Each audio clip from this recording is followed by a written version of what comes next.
സാധാരണ യൂത പാരമ്പര്യത്തില് അവർ ദൈവത്തെ ആരാധിക്കുന്നത് 7 യാമങ്ങളിലാണ്, ഇല്ലേ? 7 യാമങ്ങളില്. നമ്മളിപ്പോ റംസ സപ്രാലിയ, പിന്നെ ഭൂത്തായങ്കാന, ഇത്രയും 5 ചെല്ലുന്നുണ്ട്. ചില സന്യാസ സഭകളിൽ അത് കൂടുതലുണ്ട്. എന്നാൽ അതല്ല ഞാൻ ഉദ്ദേശിച്ചത്. നമ്മൾ വിശുദ്ധ കുർബാനയില് ആരംഭിക്കുമ്പോൾ തന്നെ മർമീസ, അതായത് സങ്കീർത്തനങ്ങളുടെ ഗണം പാടുമ്പോൾ 144 സങ്കീർത്തനം ഒന്ന് പാടിക്കേ. അച്ഛൻ പുരോഹിതൻ കർത്താവേ മമ രാജാവേ എന്ന പാട്ട് പാടിയിട്ട് കഴിയുമ്പോൾ ജനങ്ങളെ കർത്താവേ നീ സ്തുതി പാടും അനുദിനം, അല്ലേ? എല്ലാ ദിവസവും ഇവിടെ പറഞ്ഞു. വീണ്ടും അടുത്ത സങ്കീർത്തനം ഒന്ന് പാടി നോക്കി. നമ്മളിങ്ങനെ അധരം കൊണ്ട് ഇങ്ങനെ പറഞ്ഞു പോയതിൻ്റെയൊക്കെ അർത്ഥം ഗ്രഹിക്കാത്തതുകൊണ്ട് നമുക്ക് ഒത്തിരി തെറ്റ് പറ്റും. നമ്മുടെ ജീവിതത്തില് ലോകം മുഴുവനും വേണ്ടി ദൈവത്തെ സ്തുതിക്കുവാനും എല്ലാ മനുഷ്യൻ രക്ഷയുടെ അനുഭവത്തിലേക്ക് കൊണ്ടുവരുവാനും വേണ്ടി പ്രത്യേകം തെരഞ്ഞെടുത്ത ദൗത്യബോധമുള്ള ദൈവമക്കളാണ് നാം ഓരോരുത്തരും. അതുകൊണ്ട് ആമോസ് പ്രവാചകൻ പറഞ്ഞു, എന്റെ ജനം അജ്ഞത കൊണ്ട് നശിക്കുന്നു. ഒരിക്കലും അത് പാടില്ല. കാരണം പഠിപ്പിക്കാൻ സഭയിലുള്ള മെത്രാന്മാരുണ്ട്, വൈദികരുണ്ട്, സിസ്റ്റേഴ്സുണ്ട്, അൽമായ പ്രേക്ഷിതരുണ്ട്. അത് അൽമായരായ സകല മാമോദീസ സ്വീകരിച്ച മക്കൾക്കും ഇതെല്ലാം പഠിച്ച് മറ്റുള്ളവരെ പഠിപ്പിക്കുവാനുള്ള ദൗത്യബോധമുള്ളവരാണ്, ഉണ്ടാകേണ്ടവരാണ്. ഞാൻ നോക്കിക്കേ, എന്നാത്മാവേ പാടുക നീ പാടിക്കേ കർത്താവിൻ സ്തുതിഗീതങ്ങൾ.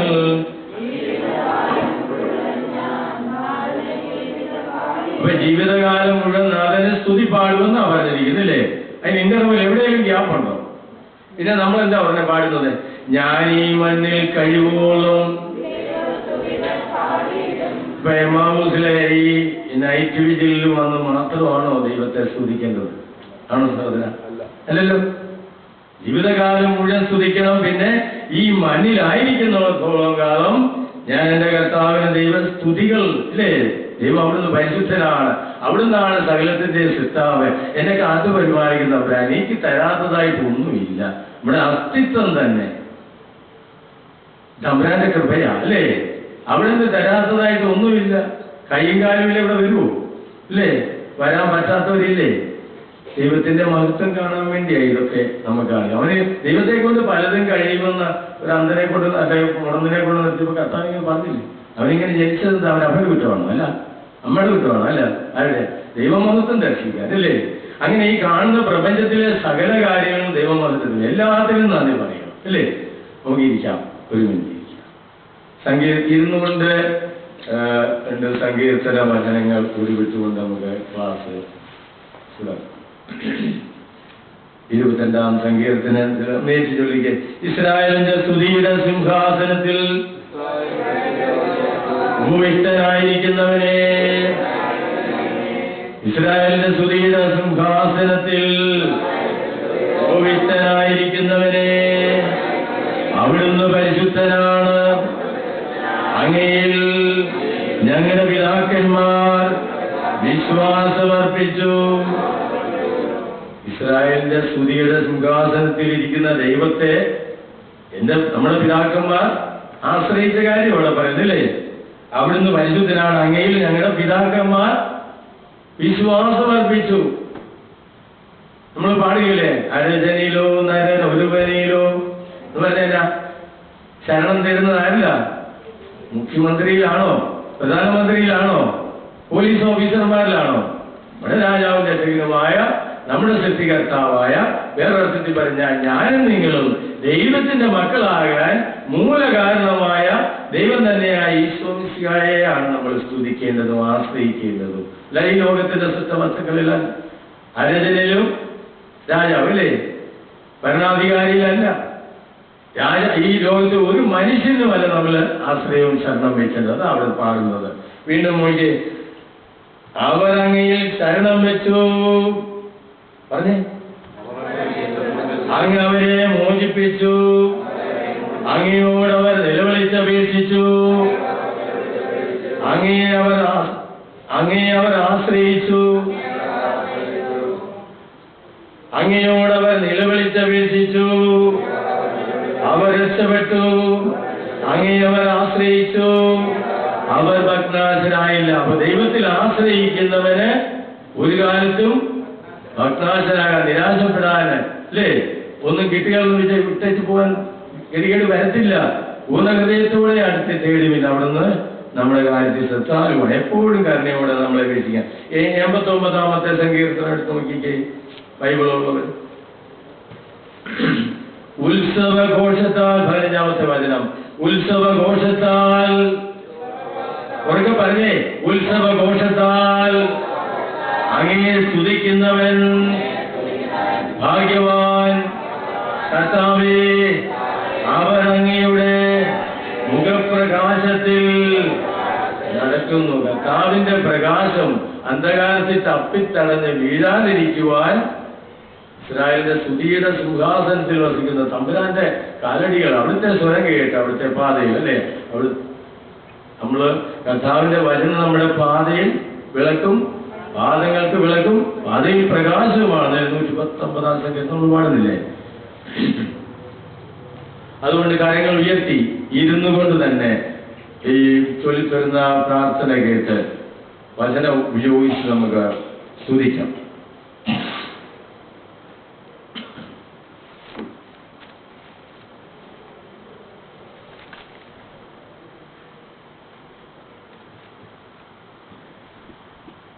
ഹല്ലേലൂയ, ഹല്ലേലൂയ, ഹല്ലേലൂയ. എന്നിട്ട് പറഞ്ഞേ, ഞാൻ നിനക്ക് മുമ്പേ പോയി മലകൾ നിരപ്പാക്കുകയും പിച്ചള വാതിലുകൾ തകർക്കുകയും ഇരുമ്പ് ഓടാമ്പുകൾ ഒഴിക്കുകയും ചെയ്യും. കർത്താവ് വാഗ്ദാനം ചെയ്യുക, നിങ്ങളുടെ ജീവിതത്തിൽ, നമ്മുടെ ജീവിതത്തിൽ ഒരു തടസ്സവും ഉണ്ടാകാതിരിക്കുവാൻ അവിടുന്ന് തന്നെ ദൂതന്മാരെ മുമ്പേ അയച്ചു. ഞാൻ നിനക്ക് മുമ്പേ പോയി മലകൾ നിരപ്പാക്കുകയും പിച്ചള വാതിലുകൾ തകർക്കുകയും ഇരുമ്പ് ഓടാമ്പലുകൾ ഒഴിക്കുകയും ചെയ്യും. Hallelujah, hallelujah. ഈ വാഗ്ദാനം, ഈ വചനത്തിന്റെ അനന്ത ശക്തി ഇപ്പോൾ ഞങ്ങളിൽ പ്രകടമാകട്ടെ. ഒന്ന് പറഞ്ഞേ, ഈ തിരുവചനത്തിന്റെ അനന്ത ശക്തിയാൽ ഞങ്ങളുടെ ജീവിതത്തിൽ ഉണ്ടാകുന്ന എല്ലാവിധ തടസ്സങ്ങളും, അന്ധകാര ശക്തികളും, ദുർഭൂതങ്ങളും, ദുഷ്ടശക്തികളും കർത്താവായ ഈശോയുടെ നാമത്തിൽ എന്നേക്കുമായി മാറിപ്പോട്ടെ. ഹല്ലേലൂയ, ഹല്ലേലൂയ, ഹല്ലേലൂയ.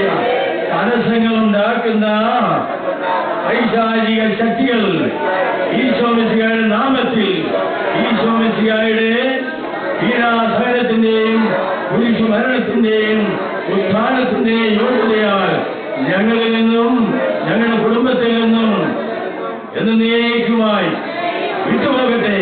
ഹല്ലേലൂയ.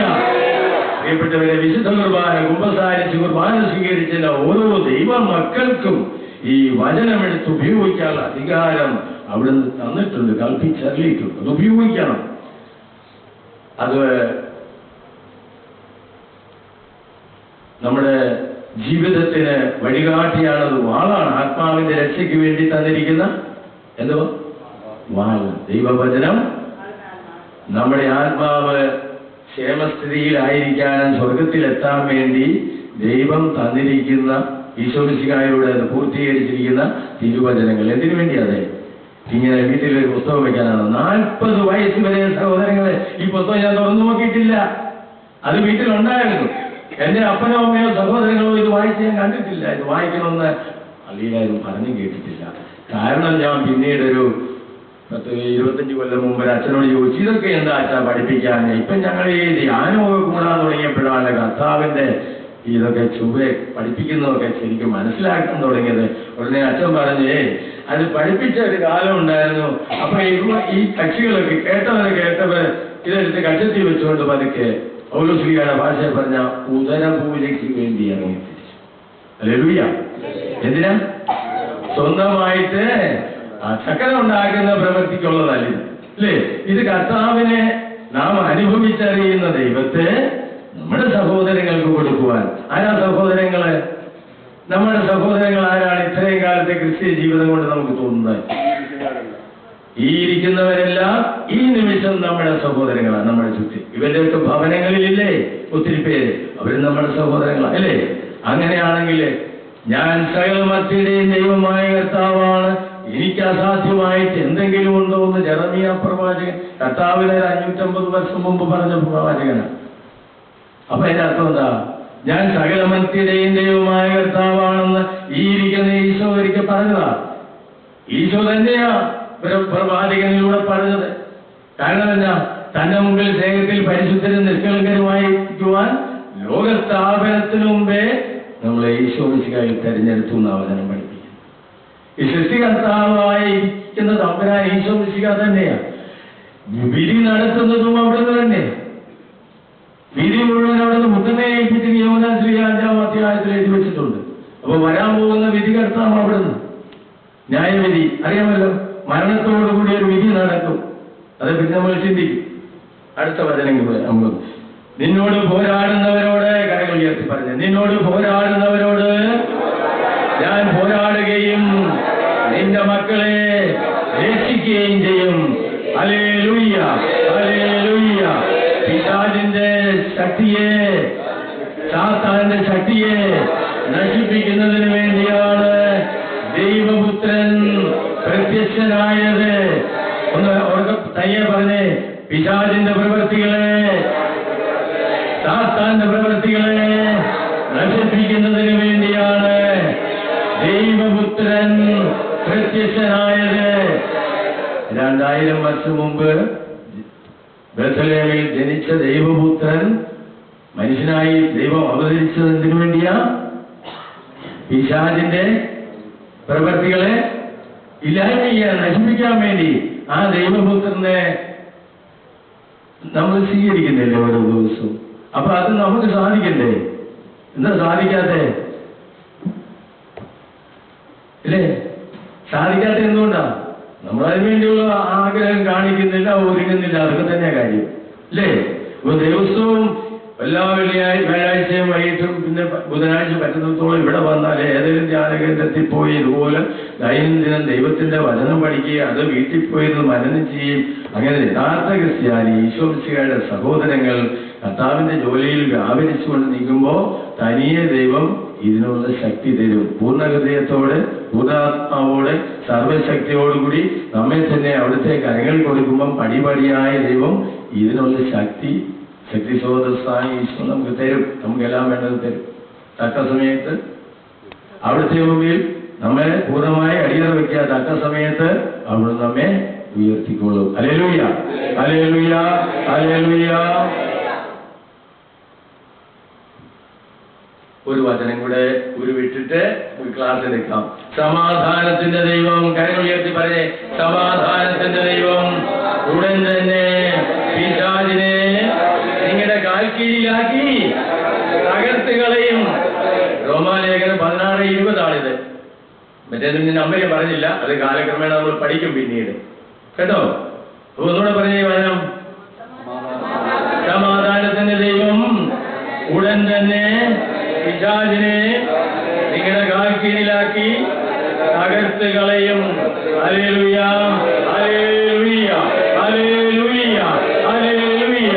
ഒരു നിമിഷം കരങ്ങൾ ഉയർത്തി എഴുന്നേറ്റ് നിന്ന് ഉറക്കെ സ്തുതിച്ച് നമ്മളൊന്ന് കെട്ടുകൾ അഴിയട്ടെ, ബന്ധനങ്ങൾ ഒഴിയട്ടെ. കർത്താവിന്റെ മുമ്പിൽ ഒരു കുഞ്ഞിനെ പോലെ നമുക്കറിയാം, 1-ാം ക്ലാസ്സിലോ 2-ാം ക്ലാസ്സിലോ 3-ാം ക്ലാസ്സിലോ പഠിക്കുന്ന കുഞ്ഞുങ്ങളെ 3-ാം ക്ലാസ്സിൽ ആമയും മൊയിലും നടന്ന കഥ പറയാൻ പറഞ്ഞ കൊച്ചുങ്ങൾ ആ ബുക്ക് എടുത്ത് ആമയും മൊയിലും ഓടിയ കഥ എടുത്തത് വായിച്ചു കേൾപ്പിക്കും. ഒരു കുട്ടിയും അനുസരിക്കാതിരിക്കത്തില്ല. അതുകൊണ്ടാണ് ഈശോ പറയുന്നത്, ഒരു ശിശുവിനെ പോലെ ദൈവത്തിന് മുമ്പിൽ വ്യാപരിക്കണം, സമൂഹത്തിൽ വ്യാപരിക്കണം. ഹല്ലേലൂയ, ഹല്ലേലൂയ, ഹല്ലേലൂയ. നിഷ്കളങ്കമായ ഹൃദയത്തോടെ കരങ്ങൾ ഉയർത്തി ഹൃദയം ദൈവത്തിലേക്ക് വരുത്തി സ്തുതിക്കട്ടെ. ഹല്ലേലൂയ, ഹല്ലേലൂയ, ഹല്ലേലൂയ, ഹല്ലേലൂയ, ഹല്ലേലൂയ, ഹല്ലേലൂയ. സ്തുതിയും നന്ദി. ഹല്ലേലൂയ, ഹല്ലേലൂയ, ഹല്ലേലൂയ, ഹല്ലേലൂയ, ഹല്ലേലൂയ, ഹല്ലേലൂയ.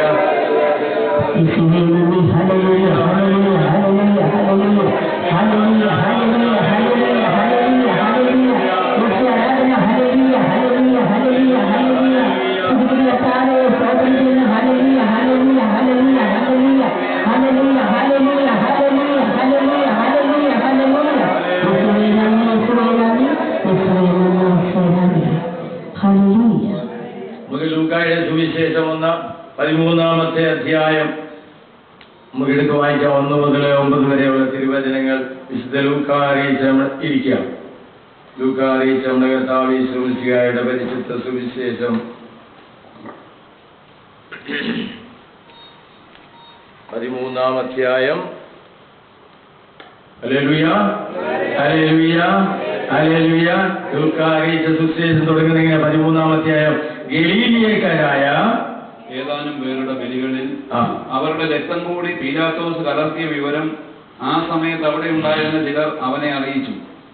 അവൻ ചോദിച്ചു, ഇവയെല്ലാം അനുഭവിച്ചതുകൊണ്ട് അവർ മറ്റെല്ലാ ഗലീലിയക്കാരേക്കാൾ കൂടുതൽ പാപികളായിരുന്നു എന്ന് നിങ്ങൾ കരുതുന്നുവോ? ഒരു മിനിറ്റ് നിർത്തിക്കേ. ഗലീലിയക്കാർ ജെറുസലേം ദേവാലയത്തില് ബലിയർപ്പിക്കാൻ വരുന്നതാ. അന്ന് എല്ലാ യഹൂദരും ഓരോ ആണ്ടിൽ ഓരോതെങ്കിലും ദിവസങ്ങളിൽ ബലിയർപ്പിക്കാൻ വരും. ഗലീലിയ എന്നുള്ള യഹൂദരവിടെ വന്നു. ആ വന്നവരിൽ കുറെ പേരെ കൊന്ന് അവന്റെ രക്തം പീലാത്തോസ് ബലിയുടെ കൂട്ടത്തിൽ സമർപ്പിച്ചു. അതായത് അന്ന് മൃഗങ്ങളെയും ആടുമാടുകളെയും ഇങ്ങനെ പല രീതിയിലുള്ള ബലിയർപ്പണമുണ്ട് അല്ലേ? അതിന് പകരമാണ് ഈശോ. അതുകൊണ്ട് ഇവിടെ പീലാത്തോസ് ഇങ്ങനെ ചെയ്യുന്ന ഉള്ള കാര്യം നമ്മുടെ കർത്താവിനോട് യഹൂദരായ സുഹൃത്തുക്കൾ ശ്രീമാരോട് കൂടെ ഉണ്ട്. അവരെല്ലാം അവിടെ പറഞ്ഞു. ഈശോ പറയുക, അതുകൊണ്ട് അവരെല്ലാം നിങ്ങളെക്കാൾ വലിയ പാപികളാണെന്ന് നിങ്ങൾ വിചാരിക്കുന്നുണ്ടോ? ഒരിക്കലുമല്ല. അത് വായിച്ച അല്ല എന്ന് ഞാൻ പറയുന്നു. കണ്ടോ? പശ്ചാത്തപിക്കുന്നില്ലെങ്കിൽ നിങ്ങൾ എല്ലാവരും അതുപോലെ നശിക്കും. നമ്മൾ പശ്ചാത്തപിക്കുന്നില്ലെങ്കിൽ അതുപോലെ നശിക്കും. അവര് പാപികളായിരുന്നിട്ടില്ല. യഹൂദ റോമയിലെ ഗവർണറായിരുന്ന പീലാത്തോസിന് എന്ത് വേണേലും ചെയ്യാമല്ലേ? അവരെ അധികാരം ഉപയോഗിച്ച് കുറെ പേര് കൊന്നു കേട്ടുമ്പോൾ ചേട്ടാ അവന്റെ വാർത്തയില്ല അവൻ നോക്കുന്നത്. ഈശോയിൽ വന്നപ്പോഴും ഇതൊക്കെ തന്നെയായിരുന്നു മനസ്സിലായി. സത്യം ഏതാണെന്ന് അറിയാൻ സത്യം തന്നെയായി ഈശോയോട് ചോദിച്ചിട്ട് മറുപടിക്ക് നിന്നില്ല. കാരണം പുള്ളിയുടെ കസേര ഉറപ്പിക്കുന്നതേ ഉള്ളൂ. ആ പീലാത്തോസാണ് ഈ പാവപ്പെട്ട യഹൂദരെ ബലിയർപ്പിക്കാൻ വന്നത്. അവര് തമ്പുരാന്റെ അടുത്ത് പ്രാർത്ഥിക്കാൻ വന്നതാ. അവരെ കുറെ പേരെ കൊന്നുപോയിട്ട്. അടുത്ത് വായിച്ച് ഇപ്പൊ കേൾക്കാം. അഥവാ സീലോഹായിലെ ഗോപുരം ഇടിഞ്ഞു വീണ് കൊല്ലപ്പെട്ട ആ 18 പേർ അന്ന് ജെറുസലേമിൽ വസിച്ചിരുന്ന എല്ലാവരെയുംകാൾ കുറ്റക്കാരായിരുന്നു എന്ന് നിങ്ങൾ വിചാരിക്കുന്നുവോ? ഈശോ ഉടനെ അടുത്ത ദുരന്തം അങ്ങോട്ട് പറഞ്ഞു കൊടുക്കുക. സീലേഹായിൽ ഒരു ഗോപുരം ഉണ്ടായിരുന്നു. അതിന്റെ അടുത്ത് നിന്നൊരു വലിയ വൻ മതിൽ ഒരിക്കൽ ഇടിഞ്ഞു വീണു. മതിൽ ഇടിഞ്ഞു വീണ വഴിക്ക് ഒരു 18 പേര് അവിടെ മരിച്ചു. ഉടനെ ഈശോ ചോദിക്കുക, യഹൂദന്മാരിങ്ങനെ കൊല്ലപ്പെട്ടു പീലാത്തോസിനാൽ. അതിന്റെ ഉത്തരം പുള്ളി പറഞ്ഞു, പശ്ചാത്തപിക്കുന്നില്ലെങ്കിൽ നിങ്ങൾ ഓരോരുത്തരും ഇതുപോലെ നശിക്കുക. അതുപോലെ പാപികളായിരുന്നിട്ടല്ല പീലാത്തോസിന്റെ അച്ഛന്മാർ ഇത്തരം ഉണ്ടാക്കുന്നത് അല്ലേ? ഇതാ ഇത് വീണ്ടും ഉടനെ അതിന് കൂട്ടിച്ചേർത്ത് ഈശോ പറഞ്ഞു കൊടുക്കുക, അല്ല എന്ന് ഞാൻ പറയുന്നു. അല്ല എന്ന് ഞാൻ പറയുന്ന ഗോപുരം ഇടിച്ചു വീണപ്പോ അവരെല്ലാം പാപികളായിരുന്നത് കൊണ്ടല്ല ഗോപുരം ഇടിഞ്ഞു വീണത്. എപ്പോഴാ സംഭവിക്കാൻ മേലെ ഇതിനോട് വീഴാൻ മേലെ? നമ്മൾ പാപികളായിട്ടാണോ? പശ്ചാത്തപിക്കുന്നില്ലെങ്കിൽ നിങ്ങൾ എല്ലാവരും അതുപോലെ നശിക്കും. പശ്ചാത്തപിക്കുന്നില്ലെങ്കിൽ ഞാനും നിങ്ങളും ഇതുപോലെ നശിക്കും. നമ്മള് ഒരുക്കമുള്ള ഹൃദയത്തോടു കൂടിയാണോ എപ്പോഴും ഇരിക്കുന്നത്? മരിച്ചാവുന്ന സ്വർഗത്തിലേക്ക് എടുക്കാൻ നമ്മളെന്താ അന്തോനി ശൂന്യവാനാണോ? അപ്പൊ നമുക്ക് ഒരുക്കമൊക്കെ വേണമേ ഇല്ലേ? ഇത് ബലിയർപ്പിക്കാൻ കണിയോടും പ്രാർത്ഥിക്കാൻ വരുന്ന മനുഷ്യരാ. അവര് ഗോപുരം ഇടിഞ്ഞു വീണ് മരിച്ചു. അവര് പശ്ചാത്തപിച്ചിരുന്നെങ്കിൽ രക്ഷപ്പെടണം. അതല്ല കർത്താവ് പറയുന്നത്. യഹൂദയുടെ ഒരു അന്ധവിശ്വാസമുണ്ട്. ഇതുപോലുള്ള ദുരന്തങ്ങളും വലിയ മാരക രോഗങ്ങളുടെയും മൂലകാരണം എന്താണെന്ന് അവർ വിശ്വസിച്ചറിയാമോ? വലിയ പാവങ്ങളാണ്. യോബിന്റെ പുസ്തകത്തിലൊക്കെ റെഫറൻസ് ഉണ്ട്. അതൊന്നുമല്ല യഥാർത്ഥത്തില്. പശ്ചാത്തപിക്കുന്ന ഏത് മനുഷ്യനും, എല്ലാ മനുഷ്യരും പാപം ചെയ്യും. മനുഷ്യനാണോ അവന്റെ മനസ്സ് പാപത്തിലേക്ക് ചാഞ്ഞായിരിക്കുന്നത്? ഇത് ദൈവം കണ്ടതാ. പണ്ട് സൃഷ്ടി കഴിഞ്ഞ് അധികം താമസിച്ചില്ല ഇല്ലേ? കായലും ആബേലും ഉണ്ടായി. 2 പേരും ബലിയർപ്പിച്ചു. ദൈവം ഒരുത്തന്റെ പേര് അവൻ ഉത്ത് കാണിച്ചില്ലേ? അതുകൊണ്ട് തൃപ്തികരമായില്ല. അസൂയ മൂത്ത് പാപം നിന്റെ മുമ്പിൽ പതിയിരിപ്പോൾ നിനക്ക് ഉചിതമായി പ്രവർത്തിക്കാമെന്ന് പറഞ്ഞിട്ട് അതനുസരിക്കാതെ മറ്റവനെ വിളിച്ചു കൊണ്ടുപോയി വയലിൽ കൊണ്ട് കൊന്നു. അവന്റെ രക്തം മുറിവിൽ കൂട്ടുന്നില്ലേ? അപ്പൊ ഇതുപോലെ മനുഷ്യന്റെ അവസ്ഥ. അവന്റെ മനസ്സ് എപ്പോഴും മണ്ണിൽ നിന്ന മനുഷ്യൻ പാപത്തിലേക്ക് തിരിഞ്ഞ് അവന്റെ മനസ്സിരിക്കുന്നത്. അതുകൊണ്ടാണ് ഈശോ ഈ യഹൂദ നിയമ ഗ്രന്ഥങ്ങളെ ഖണ്ഡിച്ചുകൊണ്ട് ആ മനുഷ്യരോട് പറയുകയാണ്, പശ്ചാത്തപിക്കുന്നില്ലെങ്കിൽ, നാം ആരാണെങ്കിലും പശ്ചാത്തപിക്കുന്നില്ലെങ്കിൽ നശിച്ചു പോകും എന്നേക്കുമായി. അല്ലേ? ലൂക്കായുടെ സുവിശേഷം 3-ാം അധ്യായത്തിലെ 8 മുതൽ നമുക്കിപ്പോൾ കാണാം. ഇതുമായിട്ട് ബന്ധപ്പെടുത്തി സ്നാപയോഹന്നാൻ ഈശോയ്ക്ക് മുമ്പ്, ഈശോയ്ക്ക് മുന്നോടിയായി ദൈവത്തിന്റെ മക്കളെ ആഹ്വാനം ചെയ്യുന്നൊരു ഭാഗമുണ്ട്. 3-ാം അധ്യായം, മാനസാന്തരത്തിന് യോജിച്ച ഫലങ്ങൾ പുറപ്പെടുവിക്കും. കണ്ടോ? Hallelujah, hallelujah. മാനസാന്തരത്തിന് യോജിച്ച ഫലങ്ങൾ പുറപ്പെടുവിക്കാൻ ആരോടാ പറയുന്നത്? നമ്മളോരോരുത്തരുടെയും കൂടിയായത്. ഇത് നമുക്ക് വേണ്ടി എഴുതപ്പെട്ടിരിക്കുക, അല്ലേ? ഇത് യുഗാന്ത്യത്തെ ഈശോ വരുന്നത് വരെ ഇവിടെ ജനിക്കാനുള്ള സകല മനുഷ്യർക്കും വേണ്ടി എഴുതിയിരിക്കുന്നതാണ് ഈ തിരുവചനങ്ങൾ. മാനസാന്തരത്തിന് യോജിച്ച ഫലങ്ങൾ പുറപ്പെടുവിക്കും. ഞങ്ങൾക്ക് പിതാവായി അബ്രാഹമുണ്ടെന്ന് പറഞ്ഞ് നിങ്ങൾ അഭിമാനിക്കേണ്ട. നമുക്കിവിടെ ഈ പശ്ചാത്തലമുണ്ടെന്നും പറഞ്ഞ് ആരും ചെറിയണ്ട. നമുക്ക് അതിരൂപതയിൽ ഒരു പെരുന്തോട്ടം മെത്രാനുള്ള ഫ്രാൻസിസ് മാർപ്പാപ്പായോട് നമുക്ക് വേണ്ടി പാപപരിഹാരം ബലിയർപ്പിക്കുവാൻ മെത്രാന്മാരും വൈദികരും ഉണ്ട്. അഭിമാനിക്കാൻ ഒന്നുമില്ല നമുക്ക്.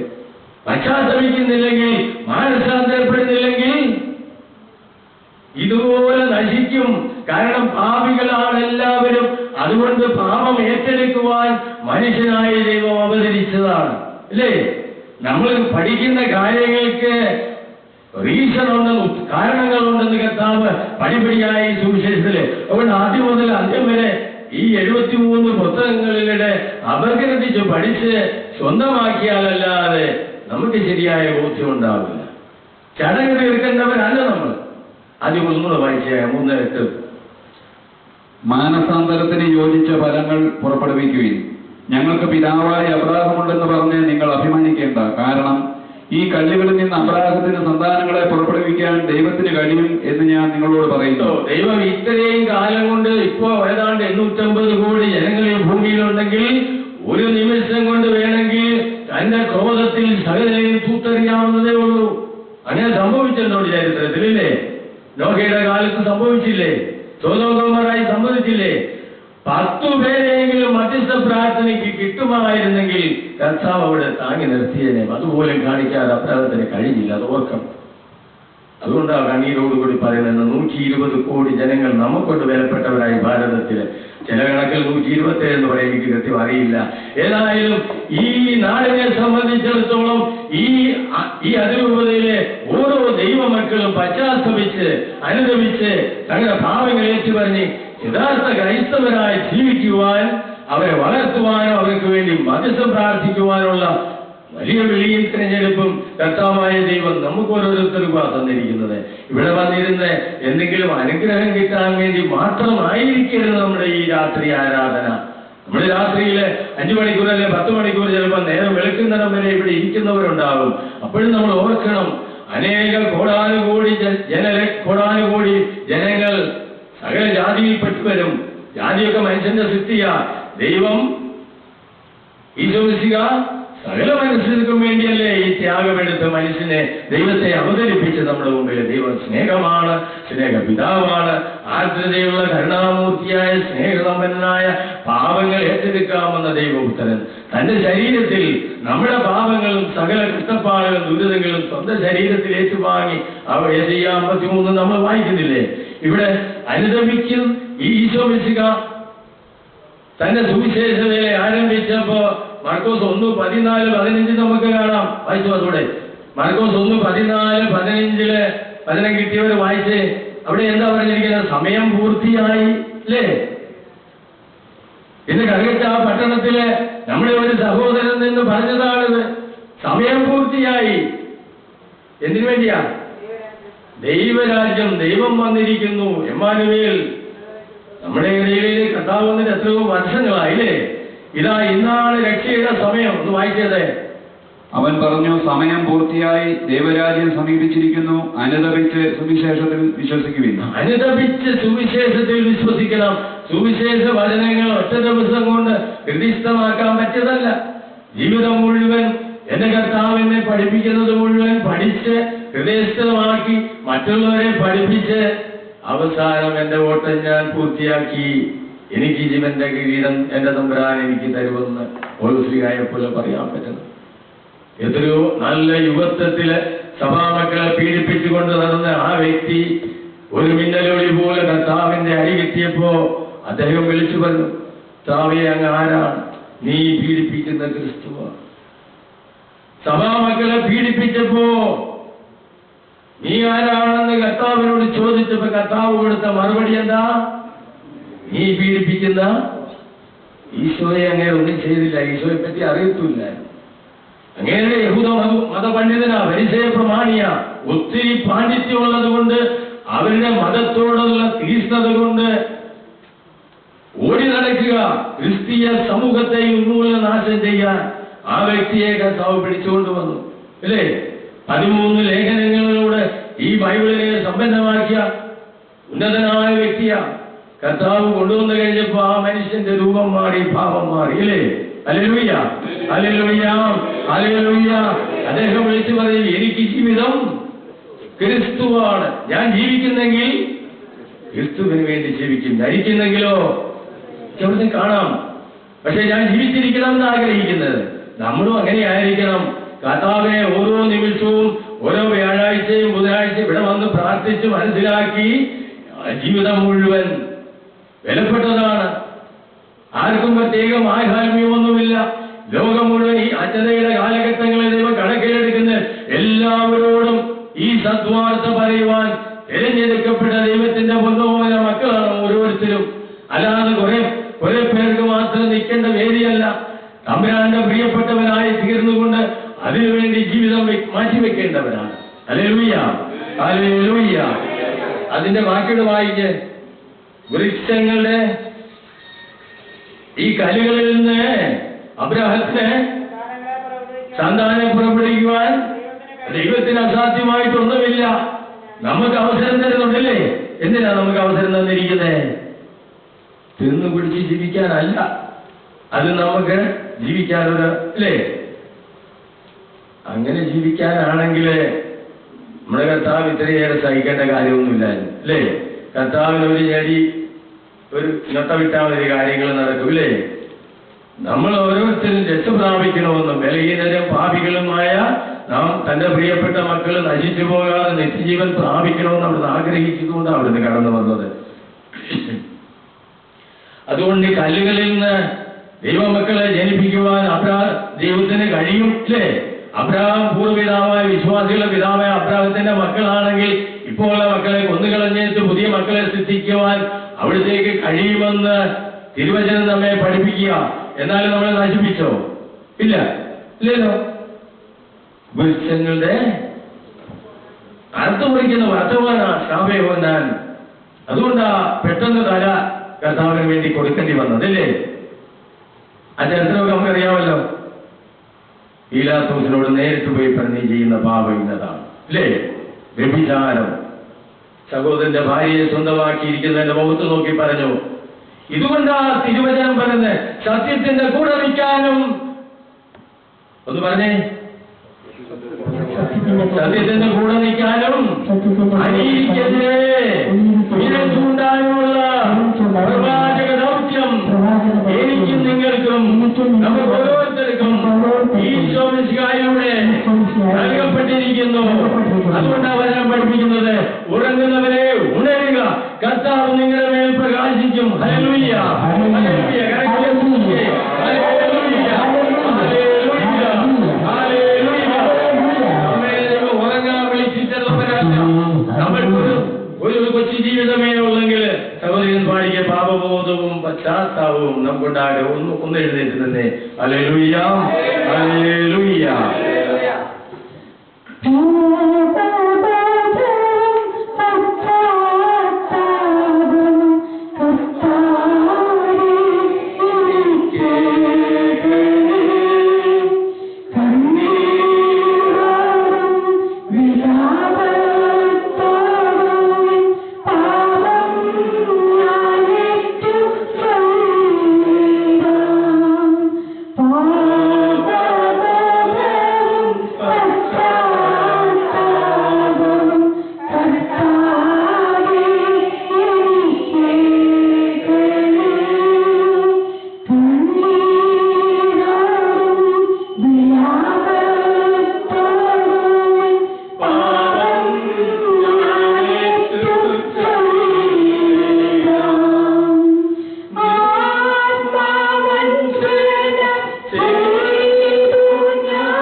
മാതാവിന്റെ സ്തുതിക്ക്